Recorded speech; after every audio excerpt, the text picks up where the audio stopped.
Kembali Anda ikuti Smart Happiness bersama Arfan Pradiansa. Selamat terus, Anda masih bersama dengan kami di program Smart Happiness, dan sekali lagi kami mengundang Anda di 0812 11 12 959. Topik mengenai apakah leader bertanggung jawab terhadap kebahagiaan semua orang ini masih menjadi topik kami di pagi hari ini, dan kami mengundang Anda yang berada di Jabodetabek untuk bergabung bersama dengan kami. Begitu pula Anda yang bergabung bersama dengan kami dari Makassar, Manado, Balikpapan, Banjarmasin, kemudian Anda juga yang ada di kota-kota lain yang tidak saya sebutkan. Smart listeners, menurut Anda, apakah leader bertanggung jawab terhadap kebahagiaan setiap orang? Di sesi sebelumnya, poin yang sangat menarik menurut saya, smart listeners, di mana ia memang benar bahwa leader itu bisa untuk mendorong uh, timnya atau karyawannya untuk merasa bahagia dengan menciptakan sebuah lingkungan yang menyenangkan dan juga menciptakan lingkungan yang membahagiakan.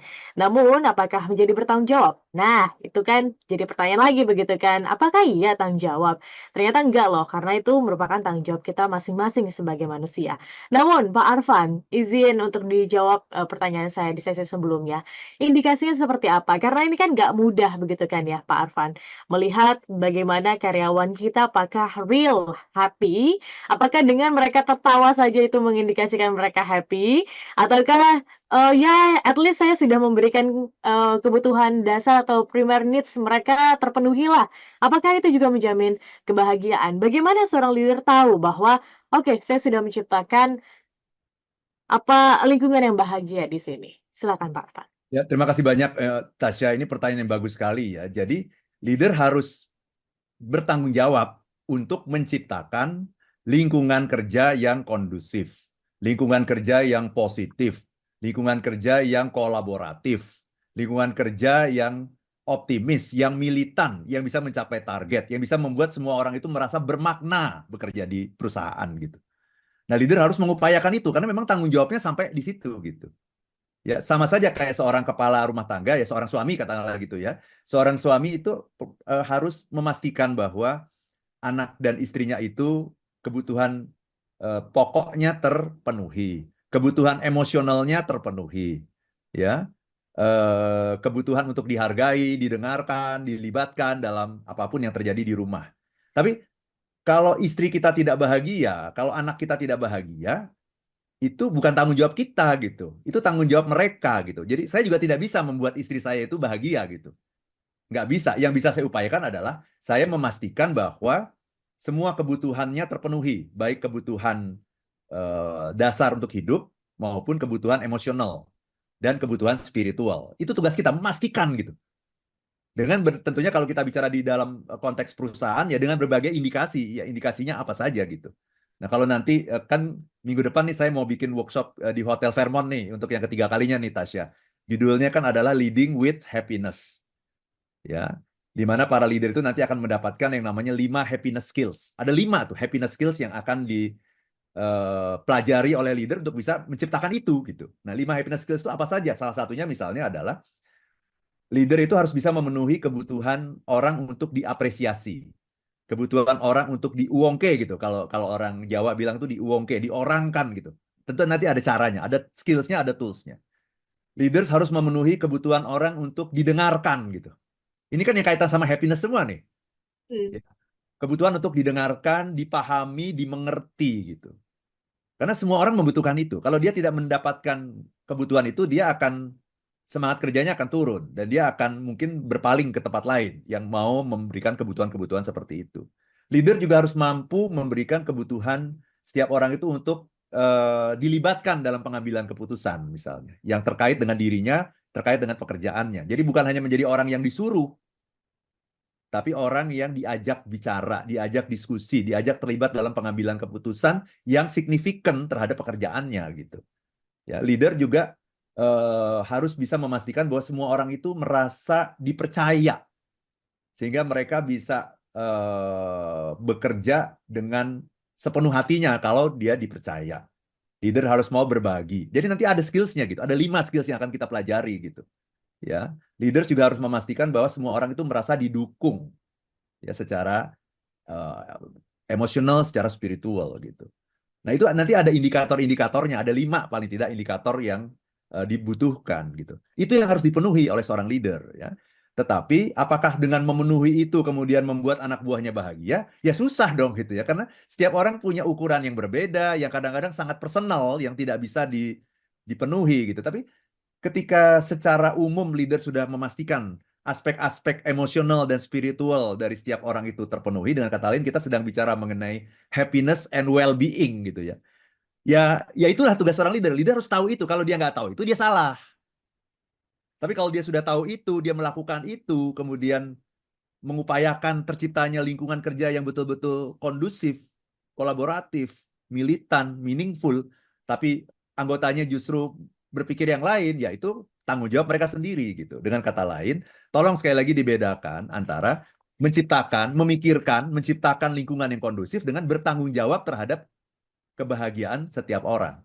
Karena tugas seorang leader sesungguhnya kalaupun dibilang bertanggung jawab, apakah leader bertanggung jawab terhadap kebahagiaan setiap orang? Maka jawabannya adalah leader bertanggung jawab untuk memberdayakan anggota tim supaya mereka bertanggung jawab terhadap kebahagiaan mereka sendiri. Jadi kita kasih edukasi, apa sih yang namanya happiness, apa sih yang namanya kebahagiaan dalam bekerja itu apa sih? Supaya setiap orang nanti bisa menciptakan kebahagiaan dalam diri mereka sendiri. Nah, tugas leader sampai situ. Tapi apakah nanti kebahagiaan itu tercipta atau enggak?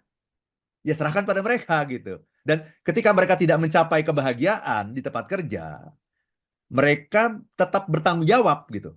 Bertanggung jawab dengan mengatakan, oh, saya yang harus mengupayakan, bukan kemudian melempar kepada leader, blaming, menyalahkan. Oh, aku nggak bahagia di sini karena leaderku begini, begini, begini. Nanti ada daftar dosa tuh, leaderku begini, kurang ini, kurang ini. Ya kerja dimanapun pasti ada aja kurang-kurangnya kan gitu ya. Bahkan saya udah di kantor sendiri aja nih, kan kalau di kantor sendiri kan kita bisa melakukan apapun yang mau kita lakukan kan. Tetap aja ada kurang-kurangnya, nggak ada surga yang namanya surga itu hanya ada nanti itu di akhirat itu. Ya, di mana tidak ada yang namanya kekurangan sama sekali gitu. Itu Tasya.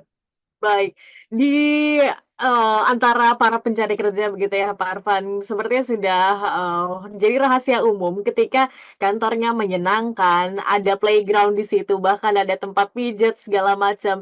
Itu berarti menandakan bahwa kantor tersebut adalah kantor yang mematok target yang luar biasa. Otomatis stressful-nya tinggi, tapi memang disediakan tempat yang baik, tempat yang menyenangkan untuk mereka bisa healing begitu Pak Arfan. Apakah ini salah satu upaya mungkin yang dilakukan manajemen tersebut untuk ya menjembatani hal ini, kebahagiaan para karyawan agar tidak stres, tapi juga ada KPI atau target tinggi yang mereka tetapkan? Ya, itu salah satu upayanya. Salah satu upayanya. Tapi tolong juga, ya itu sudah dilakukan oleh Google kan. Kalau kita lihat itu, ada videonya bahkan di YouTube itu, wah segala macam adalah di situ gitu. Istilahnya kita nggak usah pulang ke rumah juga ada deh semuanya di situ gitu. Ya, tetapi apakah itu yang namanya happiness? Mhm. Itu kan pertanyaannya. Nah, Yes. saya ingin menjawab itu dengan mengatakan, dan ini juga saya banyak memberikan workshop itu ke berbagai perusahaan tuh mengenai yang namanya happiness at work.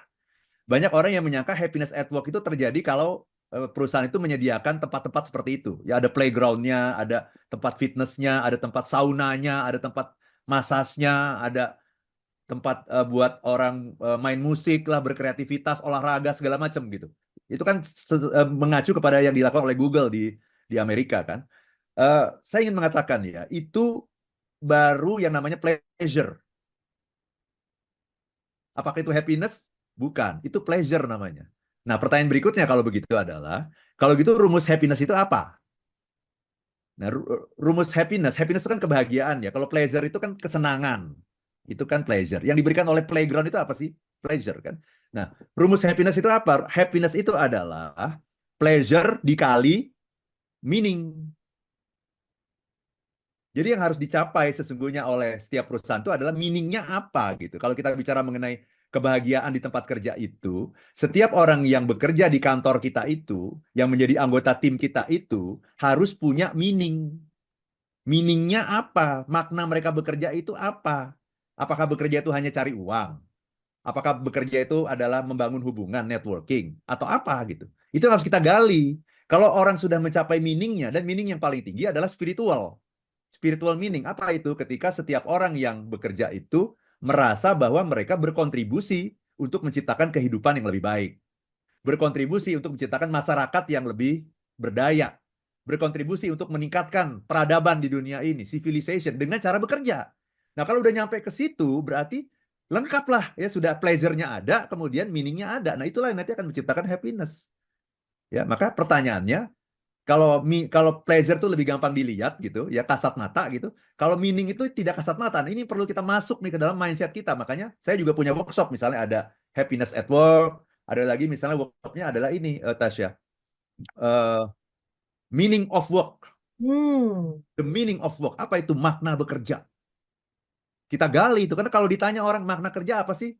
Kebanyakan orang bilang apa? Kenapa kamu bekerja? Karena cari uang, buat sekolah anak, buat membiayai kehidupan. Kalau meaningnya hanya sampai situ, kita tidak akan sampai kepada happiness gitu. Tapi yang akan kita capai adalah yang namanya pleasure atau kesenangan itu. Gitu, Tasya. Oke, baik. Pak Arfan, izin ini ada beberapa pesan yang sudah hadir begitu di WhatsApp kami. Salah satunya adalah dengan Pak David di Jakarta. Selamat pagi Pak Arfan, selamat pagi Mbak Tasya. Kalau saya menciptakan kebahagiaan di tempat kerja dengan menjadi contoh sebagai agen bahagia. Apakah itu salah satunya mungkin Pak Arfan yang bisa dilakukan oleh para leader? Yes, ya. Ya, kita harus ngasih contoh dong ya. Jadi Chief Happiness Officer. Ya, kalau saya gitu, saya mengatakan begitu. Chief Happiness Officer. Kita harus jadi contoh bahagia itu seperti apa gitu. Bukan hanya gembira ya, tapi ada pleasure-nya, ada meaningful-nya. Ada meaning. Ada meaning atau maknanya di situ. Oke, Pak Arfan kita jeda dulu satu Yap. sesi terakhir. Kita akan masih bacakan beberapa WhatsApp yang hadir di kesempatan pagi hari ini dan smart listeners Anda masih kami undang di 0812 11 12 959 dan YouTube channel Radio Smart FM. Pak Arfan Pradiansyah masih bersama dengan kami untuk satu sesi terakhir. Pastikan Anda bergabung. Our leaders responsible for everyone's happiness. Kita jeda. Kembali Anda ikuti Smart Happiness bersama Arfan Pradiansa. Anda masih bersama dengan kami dalam program Smart Happiness di pagi hari ini. Satu sesi terakhir akan menjadi penutup yang semoga saja epic untuk Anda. Apalagi seorang leader begitu ya, yang masih bingung, terus kemudian juga masih gimana ya caranya untuk menciptakan kebahagiaan tersebut di tempat kerja? Apa yang harus saya lakukan? Apa yang harus saya ciptakan? Karena kalau misalnya tidak bahagia di tempat kerja, gimana mau melaksanakan atau menjalaninya dengan optimal? KPI pun akan jauh gitu rasanya. Namun kita akan tanya sama Pak Arfan, ada nggak sih pelatihannya? Tadi Pak Arfan sempat mention nih, cuma kita mau tahu nih lebih detailnya seperti apa. Silakan Pak Arfan. Ya, terima kasih banyak Tasya ya. Ada pelatihannya yang terkait dengan tema yang kita angkat pada pagi hari ini. Minggu depan ya, hari Rabu dan Kamis. Tolong dicatat tanggalnya ya, tanggal 16 sampai 17 Oktober 2024. Selama 2 hari full, satu harinya 8 jam ya, dari jam 8 pagi sampai jam 5 sore. Jadi 2 hari itu 16 jam. Anda mendapatkan kesempatan 16 jam untuk diskusi dan berinteraksi dengan saya. Kalau Smart Happiness kan cuma 1 jam. Ini 16 kali, berarti kayak Smart Happiness 4 bulan. Ya kan? 16 kali Smart Happiness ya di Hotel Fairmont. Hotelnya juga hotel bintang 5 plus gitu ya, yang sangat bagus, dan kita nanti akan ketemu dengan banyak orang dari berbagai organisasi, berbagai perusahaan. Jadi kita juga akan networking, akan buka wawasan juga karena kita bisa melihat masalah yang dihadapi oleh berbagai industri yang berbeda. Mungkin ada inspirasi yang sangat berharga yang bisa kita dapatkan dari sana. Nah, investasinya 6 juta rupiah. Ini investasinya sangat sangat murah sebetulnya, karena kita lihat nanti kita makan siang 2 kali, ya kan? Coffee break-nya 4 kali, ya, kemudian dapat materi diskusi dengan saya 16 jam, dapat buku, dapat manual, sertifikat, foto-foto, dan dapat networking tentu saja, ya. Jadi silakan teman-teman yang berminat untuk hari ini terakhir, tapi di hari Jumat ini saja ya, hanya di hari Jumat ini tanggal 11 Oktober. Kalau Anda mendaftar hari ini sampai jam 12 nanti, kita berikan harga spesial 5,9 juta rupiah. Jadi masih ada diskon ya, teman-teman semua ya. Segera dapatkan ini, 5 happiness skills nanti yang akan kita pelajari, 5 happiness tools dan skills yang akan kita pelajari dengan menghubungi ILM di 0812 12345 949. Saya ulang sekali lagi, 0812 12345 949 ya. Silakan daftarkan diri Anda dan tim Anda untuk mengikuti Leading with Happiness. Ya, Oke, baik. itu Yang tadi. bisa bergabung Pak Arfan tidak hanya leader ya, tapi mungkin juga divisi-divisi lain, manajer-manajer itu bisa bergabung Ya, juga, ya, Pak Arfan ya. yang penting sudah punya tim, sudah Hmm. punya anak buah. Jadi minimal ya supervisor minimal. Oke. Minimal supervisor. Kalau yang belum punya anak buah, saya tidak menganjurkan untuk ikut workshop ini. Jadi minimal supervisor, manager, GM, VP, direktur. Silakan. Di grup juga banyak yang bergabung loh di workshop ini. Wow, silakan Smart Listeners langsung dihubungi karena hari ini terakhir karena minggu depan begitu sudah langsung perhelatan workshopnya. Oke, dan kita masih bahas nih Pak Arfan seputar our leader responsible for everyone's happiness. Ini sudah hadir bersama dengan kami Bapak Akbar di Bekasi, Pak Arfan. Izin untuk dibacakan ya pertanyaannya Pak Arfan. Selamat pagi Pak Arfan, Mbak Tasya. Saya izin bertanya, bagaimana ya mengukur skala kebahagiaan karyawan, apalagi jika flow pergantian karyawannya tinggi? Silakan Pak Arfan. Ya, tadi Pak David juga ya tadi ya. Saya udah jawab belum tadi Pak David ya? Sudah. Oh udah ya, jadi menjadi contoh betul ya. Oke. Pak Akbar ya, bagaimana mengukur skala kebahagiaan? Di kantor yang flow pergantian karyawannya tinggi Pak Arfan. Oh iya iya iya iya. Ya kita harus harus harus lihat, harus cari ini kenapa nih turnovernya tinggi nih. Itu faktornya faktor apa yang membuat itu? Karena orang berhenti kerja itu ada berbagai faktor. Yang pertama adalah yang namanya apa namanya push factor atau pull factor. Hmm. Kan ada dua tuh selalu ya. Ketika orang resign itu nggak harus misalnya ada orang resign berarti yang salah perusahaannya. Nggak harus. Bisa saja ada kompetitor yang melihat bahwa oh orang ini nih bisa narik, bisa bawa klien-klien dia nih. Jadi kalau dia bergabung nih, saya akan kasih harga yang tinggi ini. Itu namanya pull factor. Pull factor itu faktor tarik dari luar yang tinggi gitu. Karena dia melihat bahwa orang ini sangat berharga nih. Dia bisa membantu kita narikin klien-klien yang sebelumnya belum menjadi klien kita. Dengan Iya. dia bergabung nanti jadi klien kita tambah banyak. Itu namanya pull factor. Dan kalau pull factor itu ya bukan salah perusahaan gitu. Tapi ada juga yang namanya push factor. Hmm. Push factor itu adalah faktor yang disebabkan karena kondisi di dalam perusahaan yang kurang kondusif gitu. Itu namanya push factor. Misalnya ada konflik, ada lingkungan kerja yang toksik, ada office politik, atasan yang kurang peduli sama keinginan anak buahnya, atasan kurang menghargai anggota timnya, atasan kurang mau mendengarkan keluh kesah dan curhat dari anggota timnya. Nah, itu namanya push factor. Jadi kita harus analisa nih, Pak Akbar. Ini pull factor atau push factor. Kalau pull factor itu tidak ada kaitannya dengan happiness. Tapi kalau push factor itu pasti ada kaitan dengan happiness. Baik, Gitu. oke. Semoga menjawab Pak Akbar. Satu lagi Pak Arfan, kita masih ada waktu begitu ya. Dari Ibu Tari di Banjarmasin. Pak Arfan, bagaimana menciptakan lingkungan kerja yang kondusif tapi tidak dimanfaatkan oleh karyawan? Katanya karena biasanya ketika sudah dekat dengan karyawan, itu justru dimanfaatkan dan jadi kurang kondusif katanya. Bagaimana caranya Pak Arfan agar semua bisa berjalan beriringan? Silakan Pak Arfan. Ya, jadi setiap orang itu, ini pertanyaan bagus ya, Bu Tari ya, dari Banjarmasin. Jadi setiap orang itu harus memahami posisinya masing-masing gitu. Yang namanya leader dekat sama anggota tim tuh bukan berarti kemudian dekat kemudian jadi kehilangan wibawa. Nah, itu jadi salah lagi gitu. Tolong dibedakan kedekatan leader dengan anak buah itu adalah kedekatan profesional. Kedekatan profesional itu beda dengan kedekatan kita dengan teman di luar kantor, teman kita ngopi bareng, jalan bareng itu beda. Jadi tetap harus dijaga itu. Harus dijaga itu agar jangan sampai kebablasan gitu. Bagaimana caranya ya? Kita harus harus punya itu sense ya. Harus ada sense-nya gitu ya. Jadi yang bagus tuh kayak apa gitu. Kalau ini nih terlalu berjarak juga nggak bagus. Akhirnya apa? Anak buah kita takut ngomong sama kita aja takut, menyampaikan informasi yang penting juga takut gitu. Karena terlalu berjarak gitu. Tapi kemudian dekat juga nggak bagus juga terlalu dekat gitu.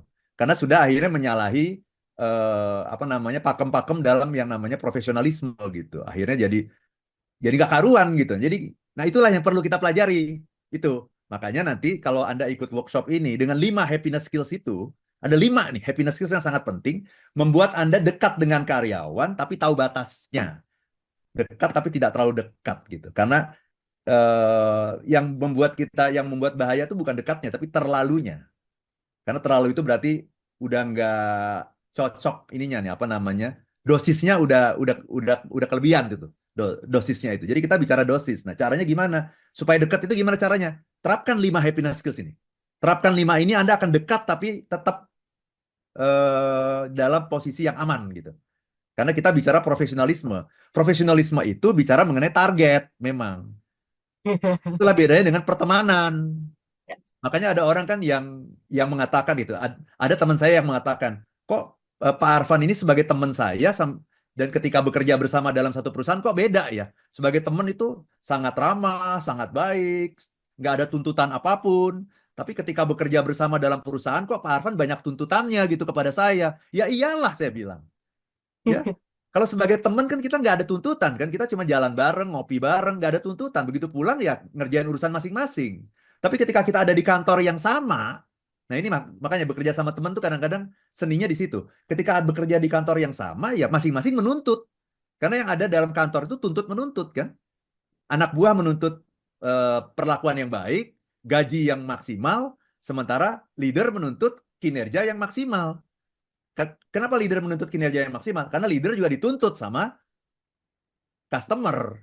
Dan customer itu yang nanti akan menentukan hidup matinya sebuah bisnis gitu. Jadi ya memang tuntut menuntut. Kalau pertemanan nggak ada seperti itu. Nah jadi bagaimana caranya? Nah ini makanya leader harus belajar 5 happiness skills ini supaya tahu yang seperti apa itu yang namanya leader yang memperhatikan anak buahnya, dekat sama anak buahnya, yang berusaha menciptakan lingkungan yang bahagia untuk anak buahnya, tetapi juga tetap menjadi leader yang efektif karena tetap menuntut anak buahnya juga untuk mencapai target yang sudah ditentukan.